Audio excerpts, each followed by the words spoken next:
So ఈ testis అనేది normal గా ఫంక్షన్ చేస్తుందా లేదా అనేది తెలుసుకోవాలి అని అంటే ఫస్ట్ మనం చూసుకోవాల్సింది ఏంటి అని అంటే టెస్టిస్ సైజ్ ఎలా ఉంది. టెస్టిస్ సైజ్ మినిమం 8 ml అనేది ఉండాలి.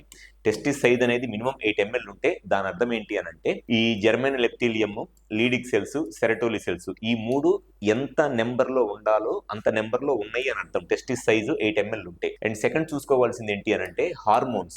ఈ హార్మోన్స్ లో కూడా ముఖ్యంగా ఏం చూసుకోవాలి అని అంటే FSH హార్మోన్ ఎలా ఉంది, LH హార్మోన్ ఎలా ఉంది, టెస్టోస్టిరాన్ హార్మోన్ ఎలా ఉంది, ప్లస్ ఈస్ట్రడియాల్ అండ్ ప్రొలాక్టిన్ ఈ 5 హార్మోన్స్ ఎలా ఉంది అనేది చూసుకోవాలి. ఈ 5 హార్మోన్స్ టెస్టిస్ ఎట్లా ఫంక్షన్ చేస్తుంది అనేది చెప్పిద్ది. టెస్టిస్ సైజ్ లో మనకి ఈ సెల్స్ ఎలా ఉన్నాయి అనేది తెలిసిద్ది, ఎన్ని సెల్స్ ఉన్నాయి అనేది తెలిసిద్ది. హార్మోన్స్ లో వచ్చేటప్పటికి ఈ సెల్స్ ఎట్లా ఫంక్షన్ చేస్తాయి అనేది తెలిసిద్ది అనమాట. So FSH hormone, LH hormone, testosterone, prolactin and estradiol ఈ 5 హార్మోన్స్ ఇంపార్టెంట్. సో ఇవన్నీ కరెక్ట్ గా ఎవాల్యుయేట్ చేసుకుంటే మనకి స్పెర్మ్ కౌంట్ ఎందుకు తక్కువగా ఉంది, ఒకవేళ స్పెర్మ్ కౌంట్ తక్కువగా ఉంటే అది ఏ రీజన్ వల్ల తక్కువగా ఉంది, టెస్టిస్ లోపల జెర్మ్ సెల్స్ ఏదైనా ప్రాబ్లం ఉందా, లేదా లీడిక్ సెల్స్ లో కానీ సెరటోలి సెల్స్ లో కానీ ఏదైనా ప్రాబ్లం ఉందా, లేదు హార్మోన్స్ ఏదైనా ప్రాబ్లం ఉందా, ఇవన్నీ తెలుసుకుంటే టెస్టిస్ నుంచి స్పెర్మ్ ప్రొడక్షన్ తక్కువ ఉన్నప్పుడు ట్రీట్మెంట్ చేయడం అనేది చాలా ఈజీ.